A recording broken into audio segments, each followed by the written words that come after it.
Okay, hi everybody. We are here today to unwrap Google's secrets to rule the world. So we're going to be talking about major changes that Google has made to its algorithms over the last few years, and a big one that's coming up in 2021. At the end, we'll share a QR code so you can get some more resources, so be sure to stick around for the whole presentation. I am Christina Stetter. I'm the EVP here at Trivera Interactive. And today I am presenting with Ivana. Ivana, can you introduce yourself? Of course. Hi, everyone. My name is Ivana Skoko, and my primary focus at Trivera is around search and digital advertising. Great, thanks. So here's what we're going to do today. We're going to start out, I'll talk for just about 2 minutes about Trivera. If you've ever attended any of our webinars, you know that's pretty short. And then we'll talk about why we're here. So what's going on in the world that makes this information important for you and your business. Then we'll unwrap Google's secrets and talk about what you can do about it so you can leave with some actionable items. So first, let's talk about Trivera. The company started back in 1996 as Website Solutions. We are one of the region's oldest digital marketing companies because 1996 is basically the beginning of websites.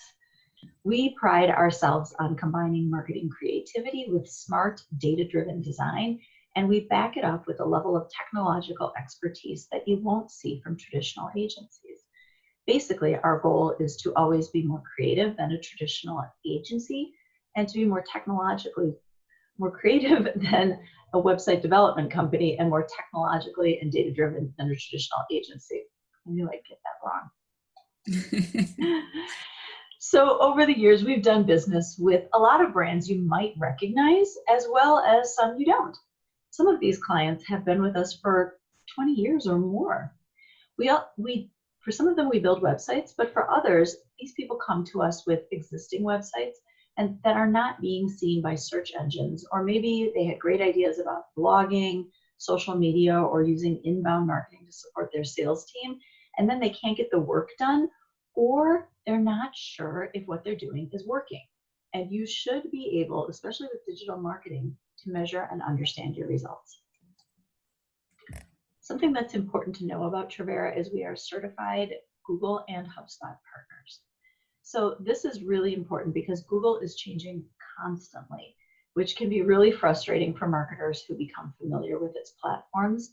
But the advantage of being a Google partner is we are required to recertify and continue to train every year. We're also required to do a certain amount of business with Google and achieve a certain level of results. So it's not about how much activity, it's about the kind of results we drive for our clients. HubSpot is similar. We are required to test and certify to make sure that we fully understand the platform. And it's good to be certified in both of these platforms because they're both very large, robust platforms. There's a lot to know, and they can do a lot if you understand how they work. So let's start talking about why we're glad you're here. And hopefully after hearing this, you'll be glad you're here too.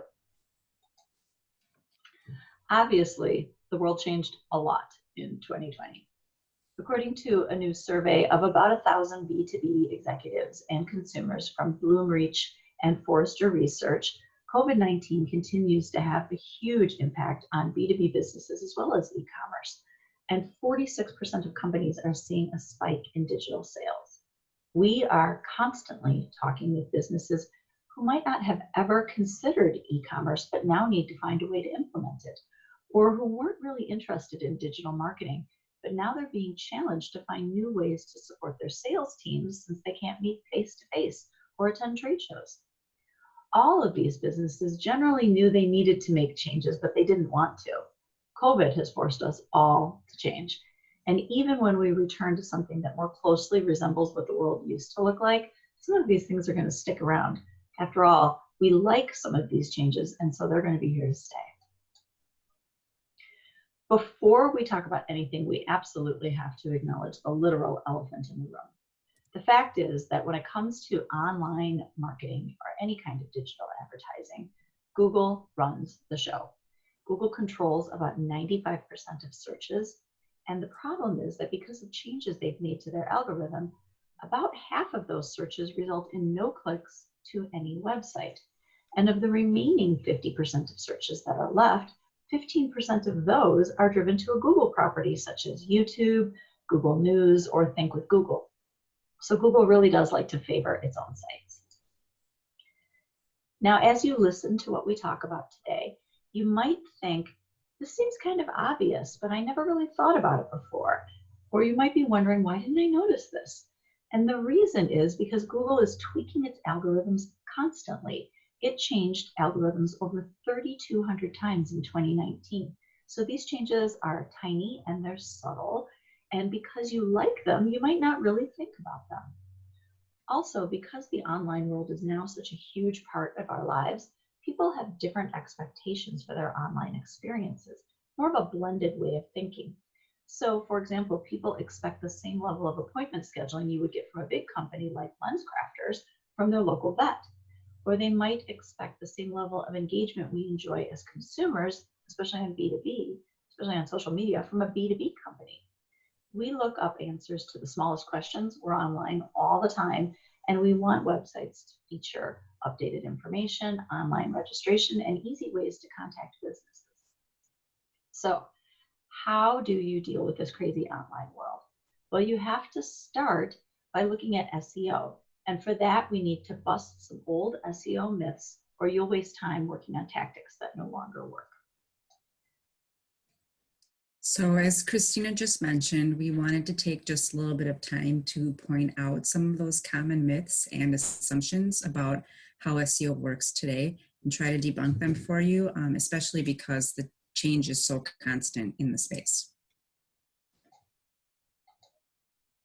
So the traditional way of sort of thinking about SEO is if you build it, they will come, right? If you built a website, you built it right, customers would magically find you. So what used to happen was users would search for your business or keywords related to your business.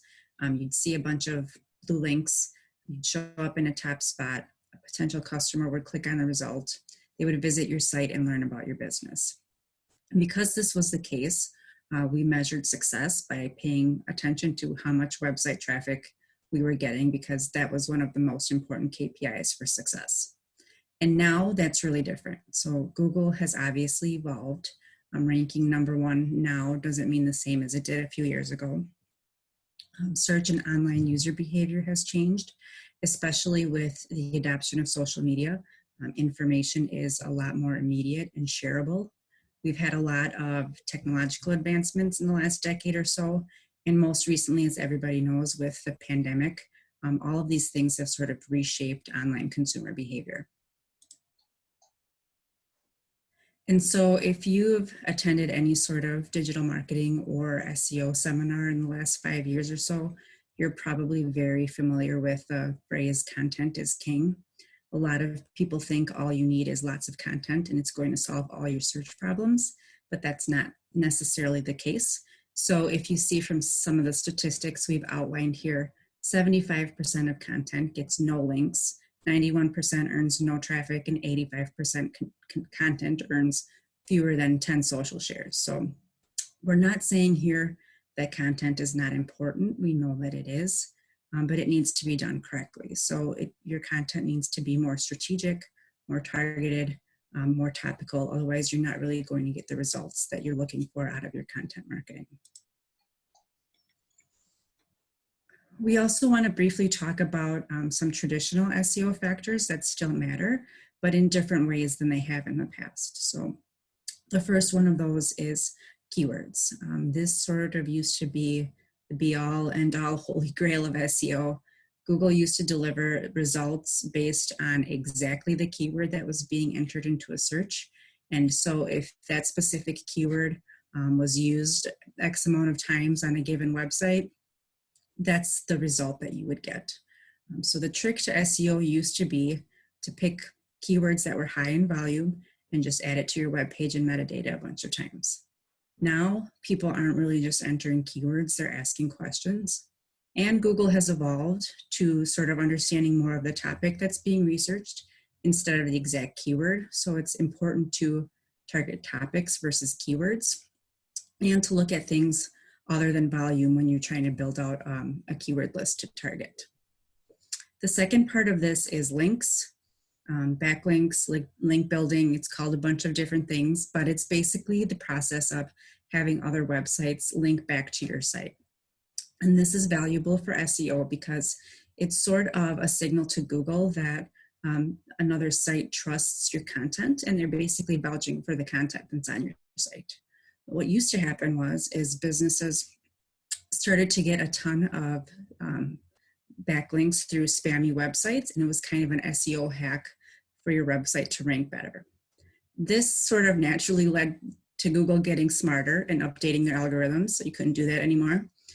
So now really what's happening is one link from a high authority website that's really relevant to your industry or brand is going to carry a lot more weight than a bunch of links from websites that don't matter.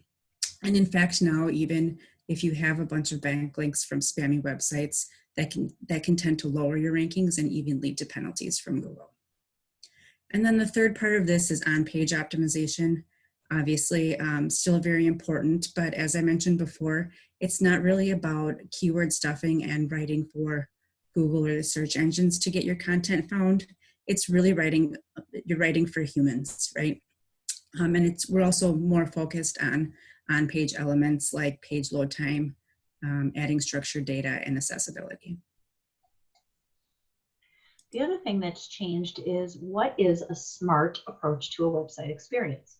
So in the past, people would design websites really trying to be creative. The goal was to be unique and different. Choices were made based upon aesthetic appeal, and many marketers tried to apply the same philosophy that had worked for them in print online. So designers would try to be really creative with the layouts, or they might insist on pixel perfect design, which no longer works in today's mobile responsive environment. People would also do things like give their pages interesting names or give their blog a cool name like Informational Insights or something like that. And so it didn't really seem clear to the user what the content was all about. Another thing that was really important was movement.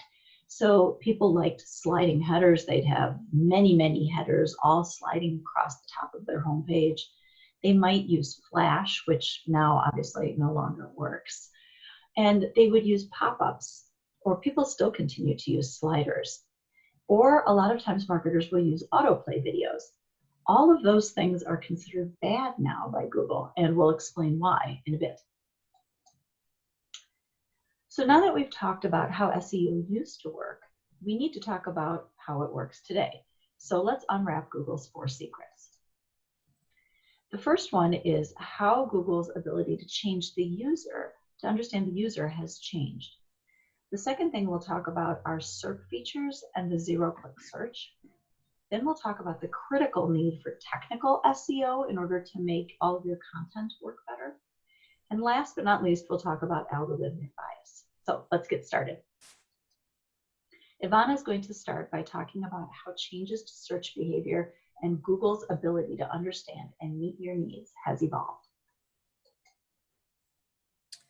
So SERPs and search behavior are pretty different than what they used to be. We're sort of dealing with a new era of users and searchers who are empowered by different things like mobile, for example, or quick information delivery, or next-gen technologies, which would include things like smart assistants and voice search. So people are searching in what we call these micro moments, which means basically that they're searching all the time for everything, and they expect to have immediate and personalized results. And that's a big reason why everybody sees something different when they're searching, right? So your search result for a given topic or keyword could be vastly different than my search result for that same topic or keyword based off of some of the things you see here, like where you're located, your search history, the device you're using, the language setting that you have, and then most importantly, the intent behind your search. And not only does Google consider all of the aspects like location and device that I just mentioned, but because they want to produce the best possible result for the searcher's intent, it also is evaluating the page quality of what's showing up in the search results. And that has to do with something called EAT or EAT.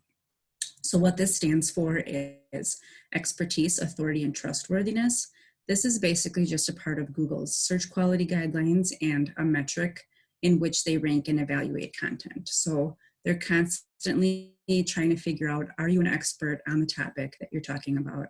Are you recognized as an authority or a leader in your industry? Can we trust the content that's on your site? Is it accurate and is it true? So Google wants to make sure intent is properly matched by making sure that the results are not only relevant, but accurate and coming from an authoritative source.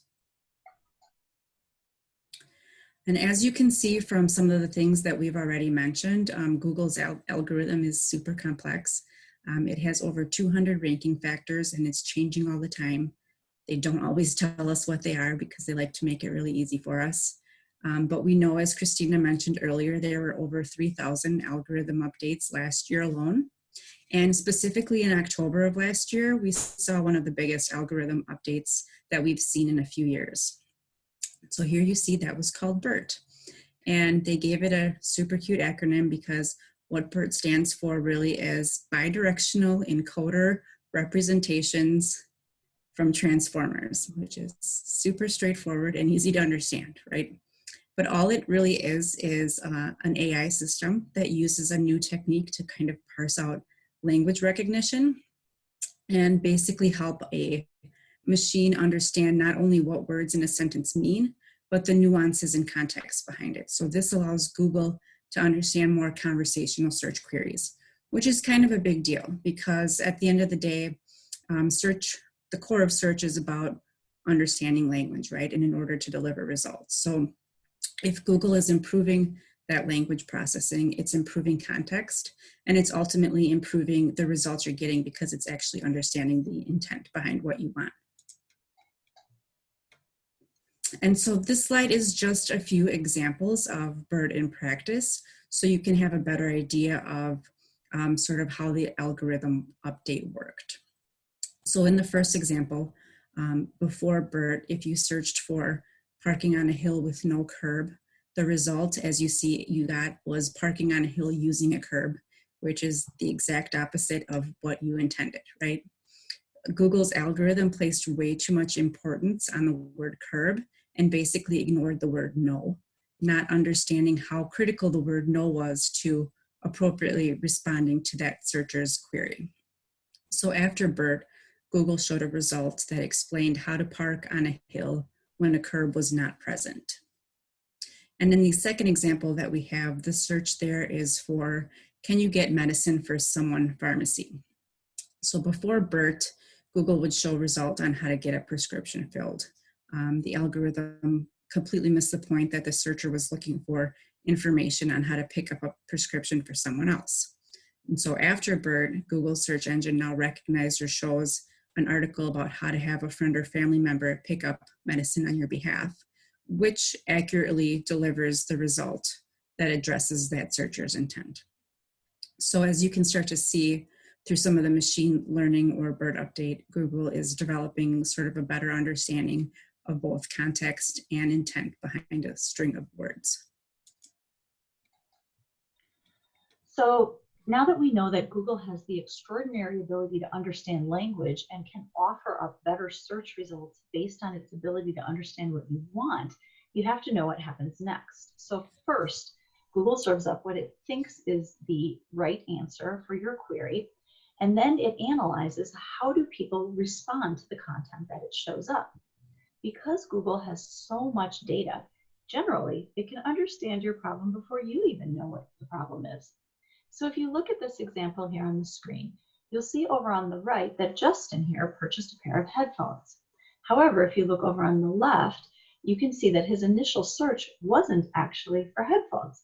He started out by searching pressure in my head and why do I feel like my head is heavy?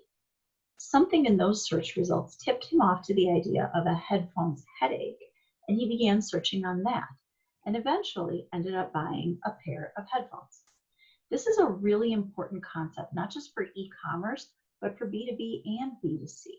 And that is that at the top of the sales funnel, people don't usually type the words that you want them to use into the search box. Generally, They're just trying to answer a question or solve some sort of a problem. They're not actually looking to buy anything yet. All right, so now that we understand how Google's ability to understand the user has changed, we need to talk about SERP features and the zero-click search. At the start of this presentation, Christina mentioned that over 50% of searches result in zero-click. And so we wanted to revisit this and sort of demonstrate how it's happening. Zero-click results are what happen when a searcher finds exactly what they want to know by looking at in the search results themselves, and they never have to go to another website for that information. This is happening in large part because SERP results are no longer just a bunch of blue links on a page. There's a lot more different types of search features. You now see maps, you see videos, you see images, you even see ads. They're much more interactive, and they're given a lot of prominence depending on what the query is. So these are just a few examples of some zero-click searches. These features specifically are called direct answer boxes, and they show up when Google can basically answer your question directly, and your question really only has one answer. Unless you, of course, you think time and weather is relative, then it's not answering your question. But for example, if you ask any sort of question about a famous person, more than likely Google is going to typically give you the answer right in the search results. And so also, as you can see through these examples, none of the sources are cited or linked. So it's pretty close to impossible to compete with Google on this type of search, and these are really not worth targeting. However, this next type of SERP feature is a little bit different. These are called featured snippets or answer boxes. And what they are is basically a special block above the organic search results that Google sometimes shows for certain queries that usually tend to be more longer tail questions.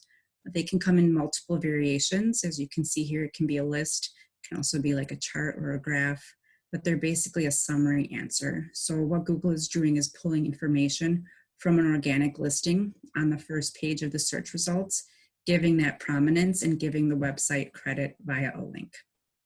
With this type of feature, Google again is trying to make the searcher's life easier. If they're answering the question immediately within the search results without the need to do any sort of additional research potentially.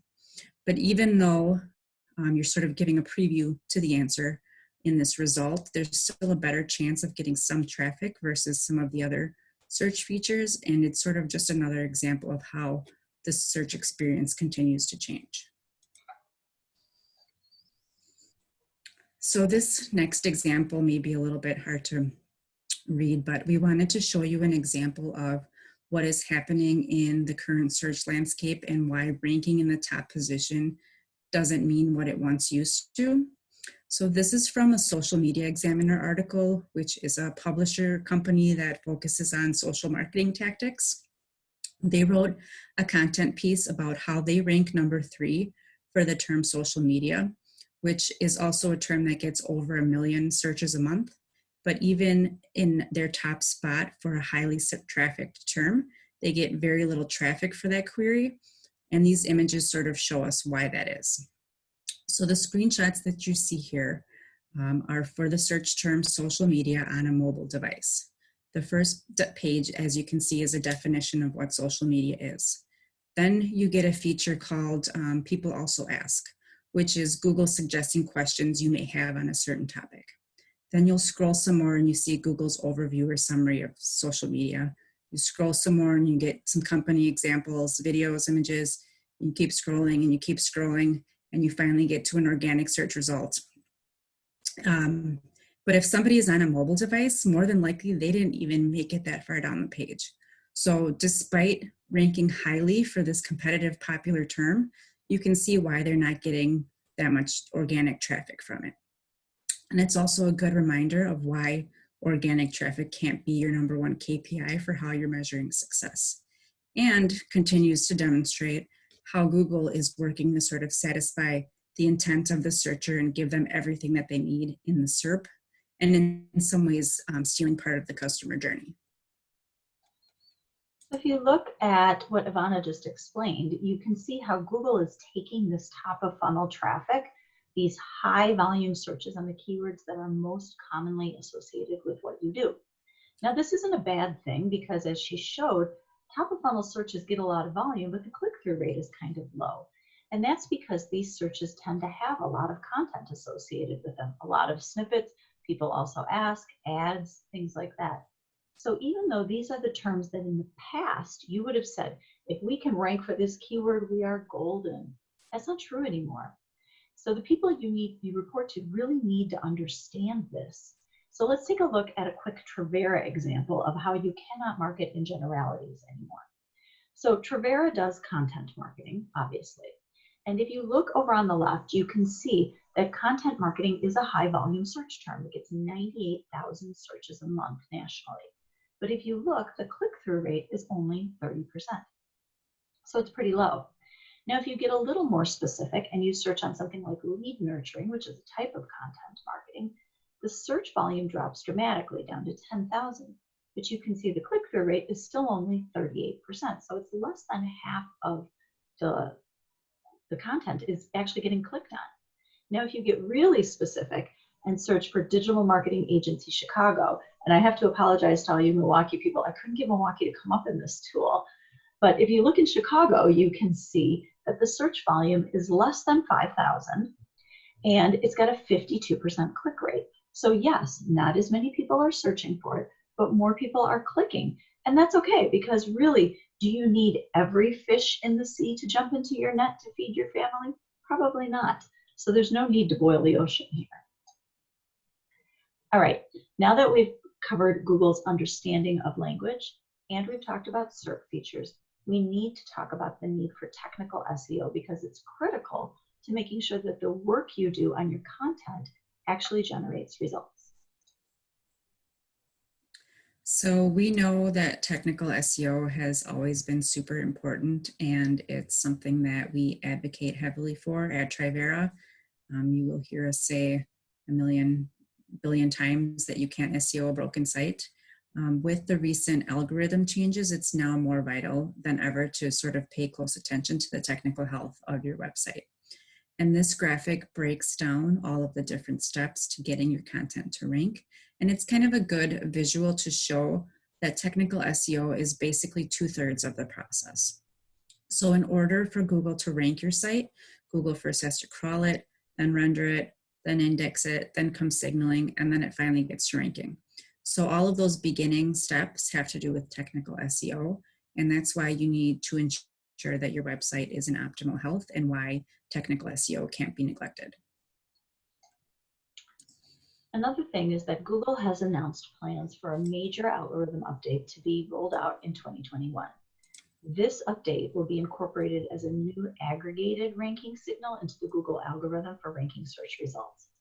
And because Google is announcing this way in advance, it means it's going to have a major impact on search results. So you need to be prepared for it. The good news is that although you might need the help of a programmer or a developer to fix these things if your site isn't in compliance, what Google wants is actually fairly easy to understand. And from a user standpoint, it makes a lot of sense. So this update is called Page Experience Signals, and there are two parts to it. So the first part is called Page Experience Metrics. These are things that Google already uses to evaluate the quality of your site. So hopefully you pass all of these tests. The first thing is mobile friendliness. Google evaluates the quality of your site based upon your mobile experience, even if the majority of your users come from a desktop.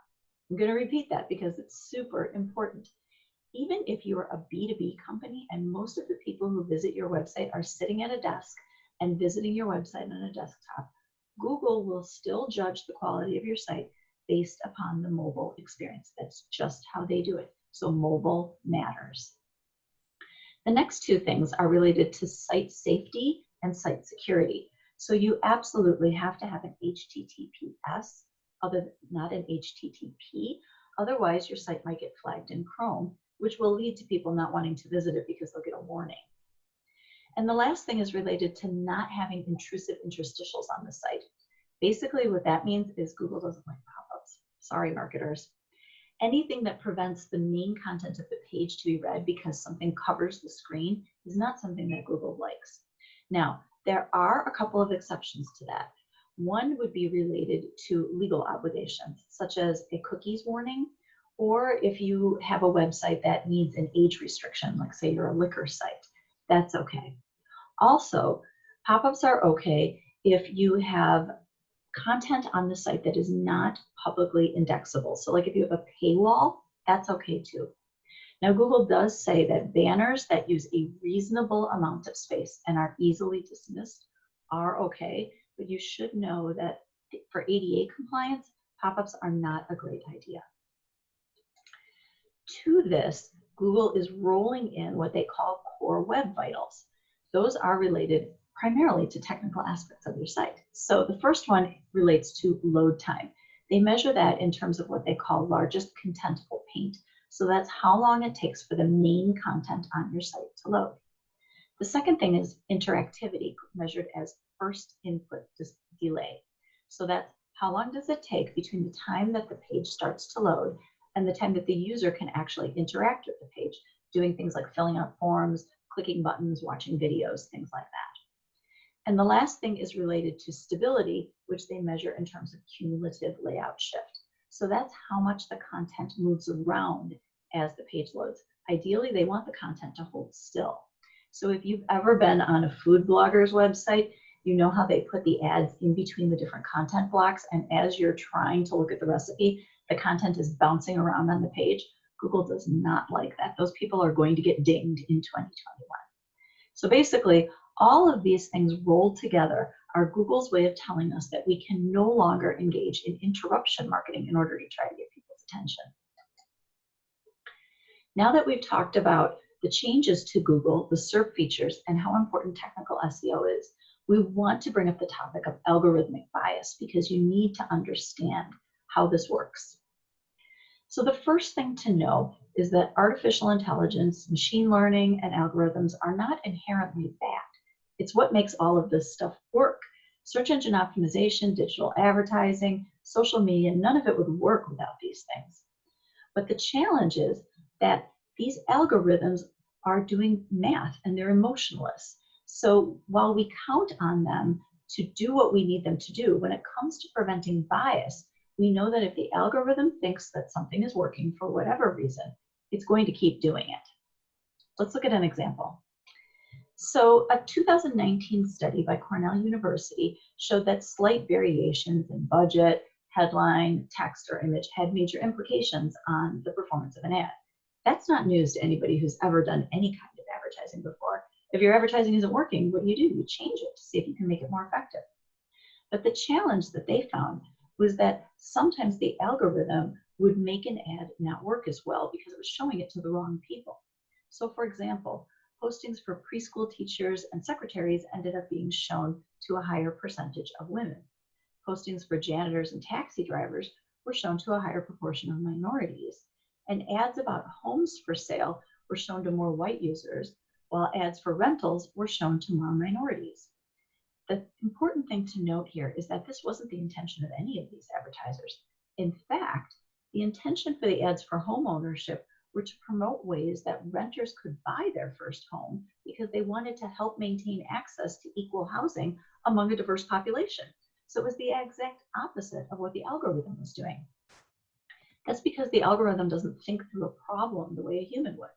So basically, it comes down to garbage in, garbage out.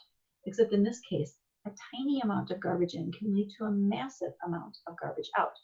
Often, the more wrong the algorithm gets, the more right it thinks it is.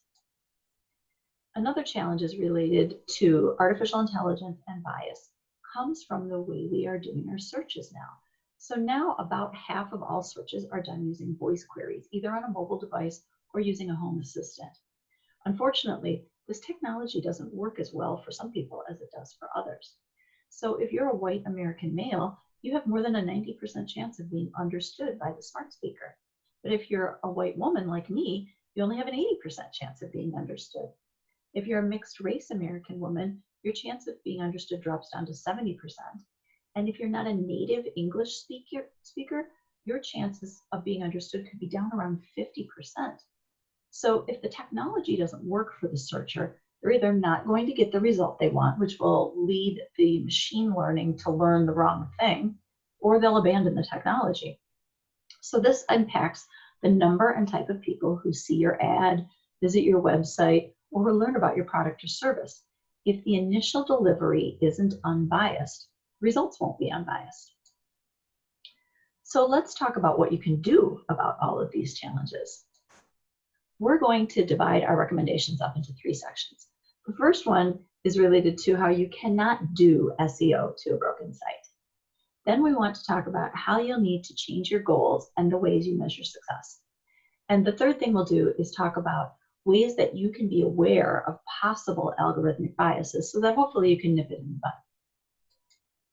So let's start with what you can do to ensure that you're not trying to do SEO to a broken site. All right, first thing first, has to do with how fast your site is. So this graph just displays some statistics directly from Google that kind of show you how important page site speed is. So think about yourself when you're on a site. If you're on a website and it's slow to load and you're not getting what you want right away, you're probably getting super frustrated and you're probably not sticking around to wait for that content, right? Your site has to be fast, otherwise people are going to leave. And not only is it vital to users, but it's also a ranking factor to Google. So with technical SEO, what you want to do is regularly audit your site and your top pages to look for any sort of site speed issues, if you have them, and then what could help improve the speed, and then work with a developer or development team to optimize those pages. And then another important item for technical SEO is obviously mobile. We know mobile is vital. And even though we're still seeing about 75% of conversions come in through desktop, almost 60% of traffic starts on mobile. And that's only going to increase. So as Christina mentioned earlier, even if you're a small B2B business that has a majority of your customers coming in from desktop, mobile is still going to be crucial for you because Google told us they're moving to mobile first indexing, which means they will be evaluating and ranking your website based on its mobile version. And it's not really enough to have a responsive design on your website. When you're doing a technical audit, it's critical to crawl for the mobile issues specifically, just to ensure that everything is rendering properly and your load time is fast. And a quick way to get this information sometimes is just to segment out your mobile traffic so you can see any issues that your users may be seeing.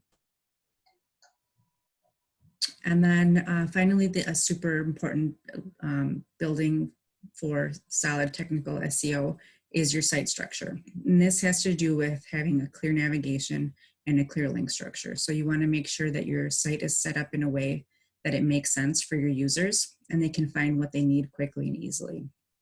And this is important for a lot of reasons. First, it's important because of those 3 steps that we talked about earlier in getting your site to rank and making sure that Google can easily crawl, render, and index your content so it can be ranked. And then second, having clear navigation or hierarchy on your site is really important to gaining topical relevance and getting more of your content found in search. So if you have certain topics that you're writing about regularly, those should be grouped together and linked so that Google can begin to understand that relationship better, and then it can understand your site's main themes. And then finally, it's critical to user experience, right? Users need to know that they're in the right space. They want to find what they want quickly and easily, and that also results in repeat visitors and better conversions. And then just calling out again what Christina was talking about earlier with page experience signals. Whenever Google officially gives us an announcement that they're introducing a new major ranking factor, they usually give us some time to prepare, and they did that this time as well. So knowing this update is happening sometime next year, now is a good time to test these page experience signals on your website. And I want to point out again that this update includes factors that we already knew were important to sort of monitor and optimize for, like load speed, mobile friendliness, making sure your website is secure. So none of those things are super groundbreaking or innovative, but it is an indicator to us that Google is sort of condensing some of these individually weighted signals into one factor that could have a greater overall impact for you. And then a tip here is that Google also rolled out a report recently in Google Search Console, which is a free tool if you're not using it, that allows you to test these web core vitals. So they will give you a list of poor, need improvement, and good URLs that you can start with, and also suggest some recommendations for any changes and improvements, so you can sort of get ahead of the curve for when this update finally rolls out. And so now that we talked about a few ways that Google has changed, it's important to note that you also need to change too because of this. So we're going to give you the way that you should change your goals and a way to measure success in order to adapt to some of these changes. When people search your business, they don't necessarily go straight to your website to get that information. They're typically going to Google first, where there's a ton of information available. And because Google understands the searcher and because they've been collecting information about your business over time, your new homepage really is that Google search results page, and that becomes your first contact with your brand. So people now can take direct action from what they see on the search results page. You can view business hours, people can email you, they can call you, they can look up and post reviews. They can even make reservations and fill out forms without ever going to your website. And so this is important for a few reasons again. One, it's probably likely why you are going to continue to see a decline in organic traffic to your site, specifically branded traffic or searches that include your business name, because people are highly likely finding the information that they need on Google without ever going to your site.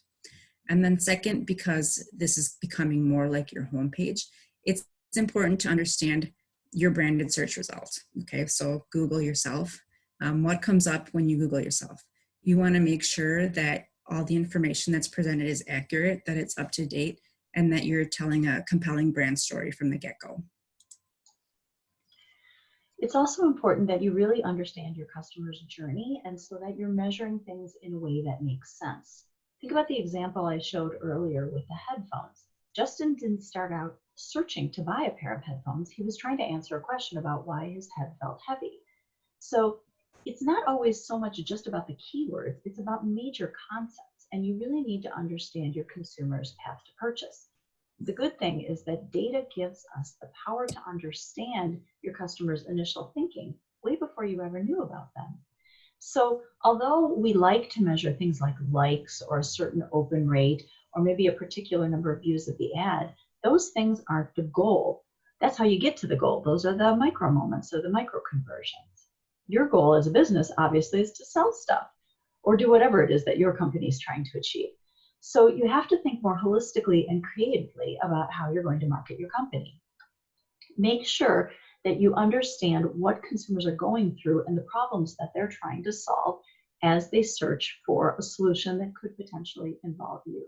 And remember that most people conduct multiple searches on multiple devices before becoming customers. And that's true for both the B2B world and the B2C world, especially now today with COVID. We have these blended lives. I mean, look, Ivana and I are both at home, and so are probably a lot of your customers.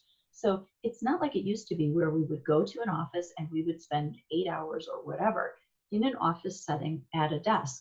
Now you could have somebody who's maybe on a webinar 1 minute and 5 minutes later is making a peanut butter and jelly sandwich for an 8-year-old. We have blended lives, and you need to think about that as you're marketing to people.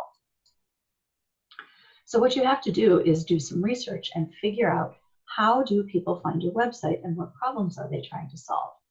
The good news is that if you've never done this before, there are some free tools out there that can really do a pretty decent job of getting you started. One of the best places to start is by using your Google Analytics account. Now, if you're not super familiar with how to use or evaluate your metrics in your Google Analytics account, Google has a lot of tutorials out there. So I know I've said the word Google about 10 times recently, but really just Google it and look at some of the training. And you'll learn a lot about how to use your Google Analytics account. Make sure you also have your account connected to Search Console, because that will show you the keywords that are actually driving traffic to the site. The second thing we're showing up here on the screen is a tool called Uber Suggest.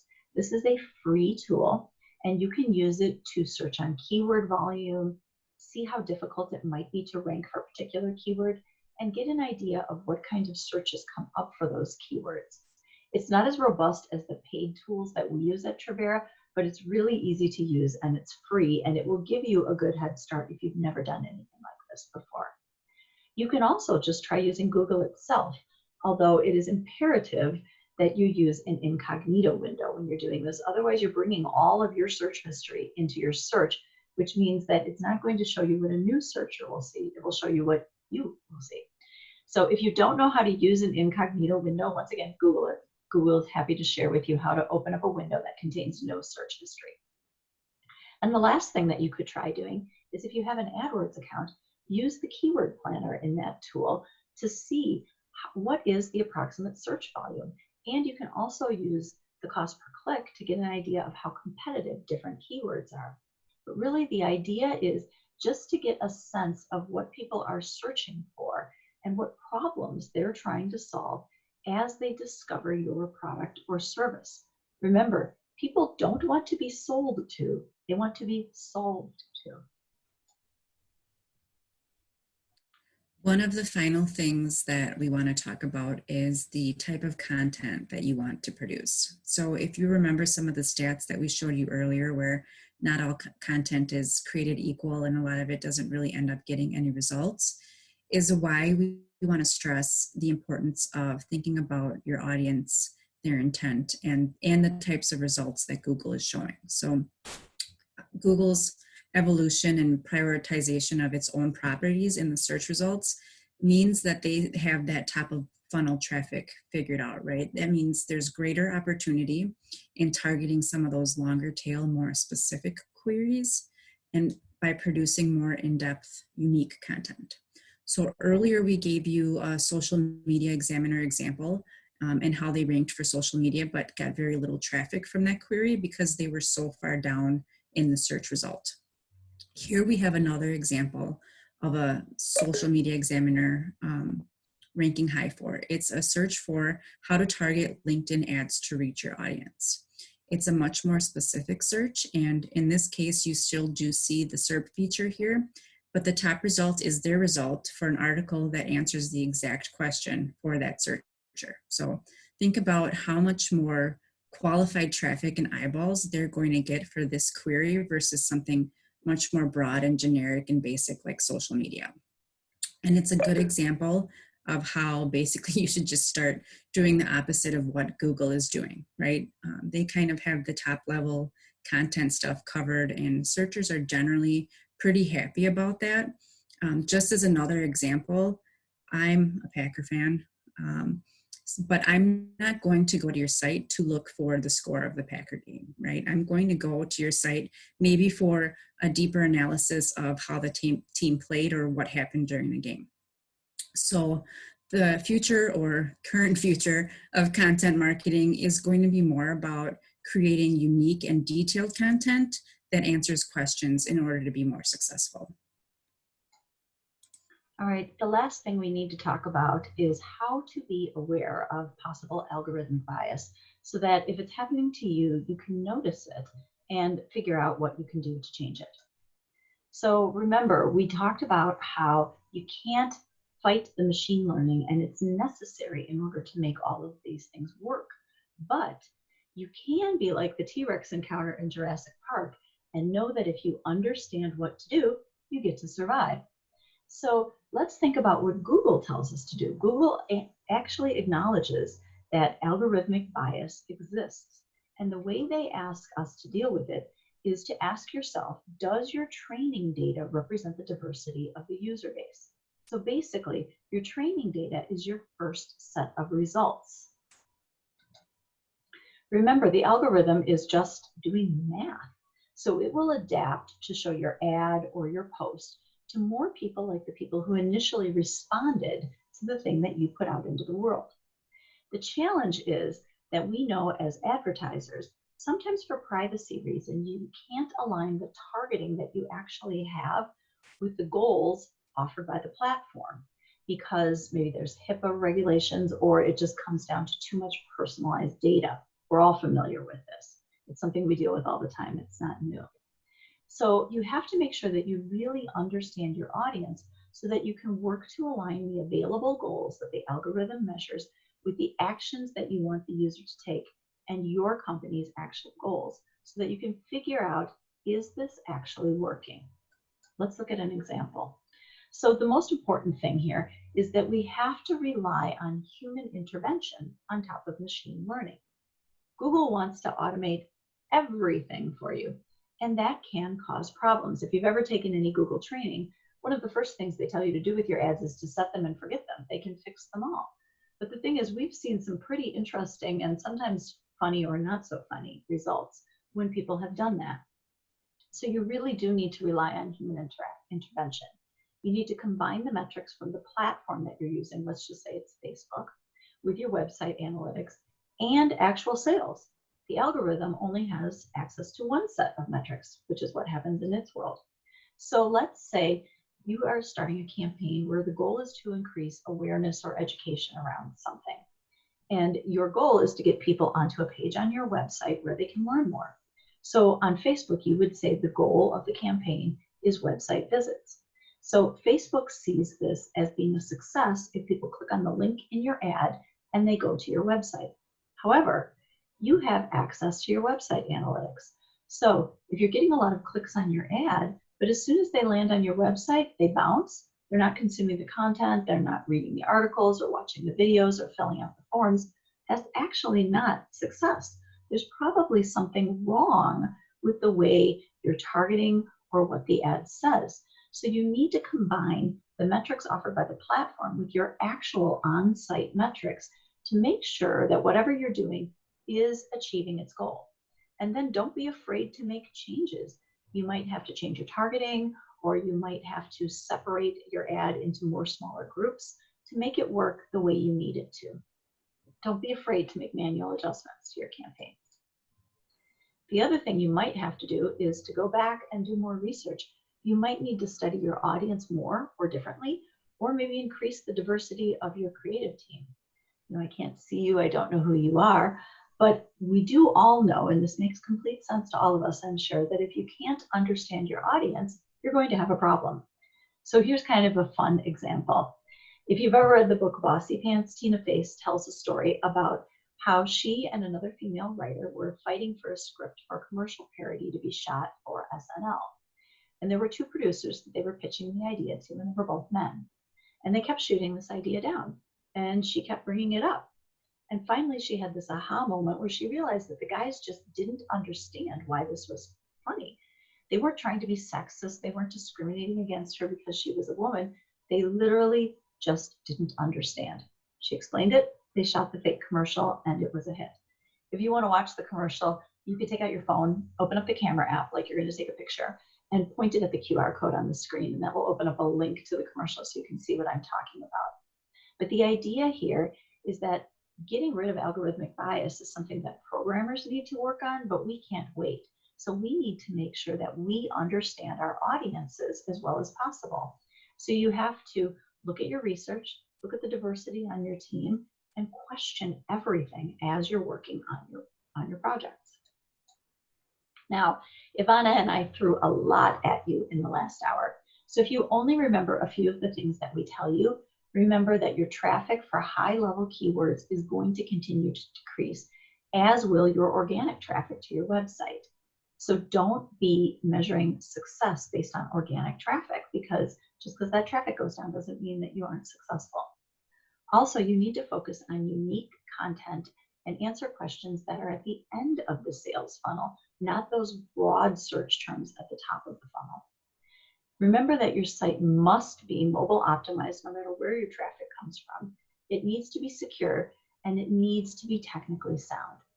And then when it comes to bias, remember that it exists. And so you need to rely on the humans around you to research and to monitor for it. So thank you all for joining us today. Thanks, Ivana, for presenting this with me. We're really glad that you were all able to join us, and we hope you'll come back for another Trivera webinar. Have a great day. Bye.